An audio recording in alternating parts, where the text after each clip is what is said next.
Really well in the first half, especially that, the end of that second quarter. Played really well to start the game. Third quarter was obviously tough, but I liked our response. I liked the fact that we took that punch and then responded and took the lead back. In the fourth quarter, I didn't think we were quite as crisp as I'd like, but we made enough plays to win. As I told the guys real briefly already, we have to play better today to win than we did on Friday. I thought that they had a few too many open looks, great shooters, and I thought that our offense, though very good at times, also, we got stagnant at other times, and we have to play well. So that's what it is. How was Sullinger coming along? I thought he was good the other night. The reason that I felt like he was the guy to go with the other night was rebounding. Tristan Thompson's a great offensive rebounder. Mozgov's a great offensive rebounder.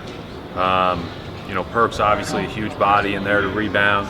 So Sully has really been our best rebound per minute guy anyways. But even since he's been back, the Toronto game he rebounded well. This game he rebounded well. And I thought we needed him on the glass to win that game. How about his offensive team? Yeah, I think I think there's a couple of factors that are involved there. Number one is it takes some time to get back into the flow and rhythm of things. It's best if you can do it in 3 straight days of practice, but you just don't get that opportunity. And then the second part is our second unit plays a little bit differently than we did when he left, or since he's been back.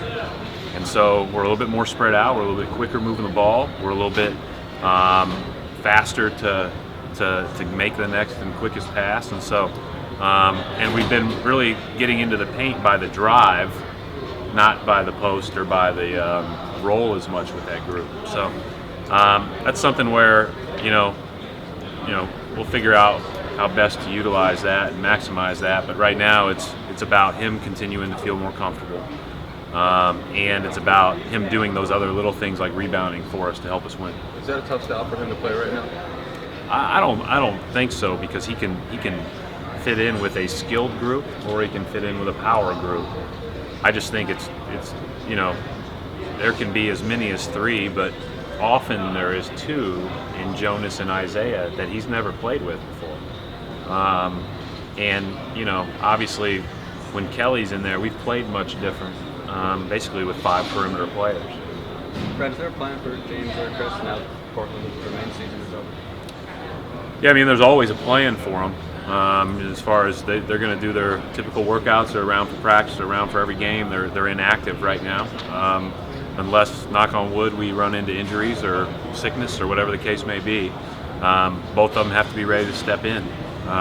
James. It's obvious what James brings to the table, and we need him to be his best of himself when he gets his opportunities. And I think Chris is a guy that adds some versatility defensively on the wing, and so those guys just have to be ready. It won't be today, but they have to stay ready and be ready to help our team. Do you have it in the back of your mind, or do you even let yourself think about this, that you could be playing Cleveland in the playoffs and you're playing them back-to-back, and it would be kind of like what we're playing in the playoffs? To be honest, I don't think about it. I think we did talk about the other day about how it is unique to play a team back-to-back at the end of the season, and how you'd almost treat the tweaks or changes like you would in a playoff series. We had to make tweaks and changes to how we defended them in certain ways. Real briefly and on the fly, and so we'll see how we do that.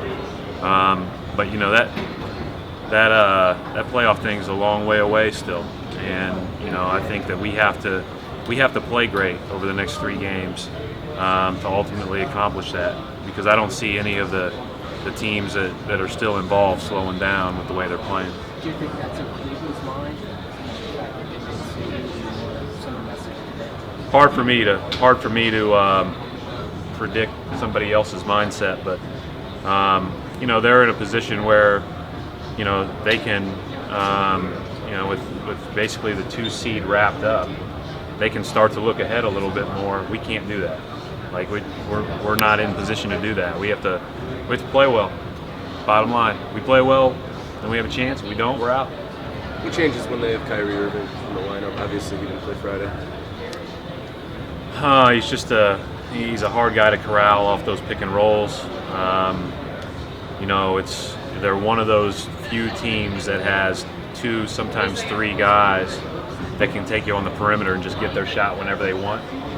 And it becomes a real problem when everybody's out there all playing at a high level.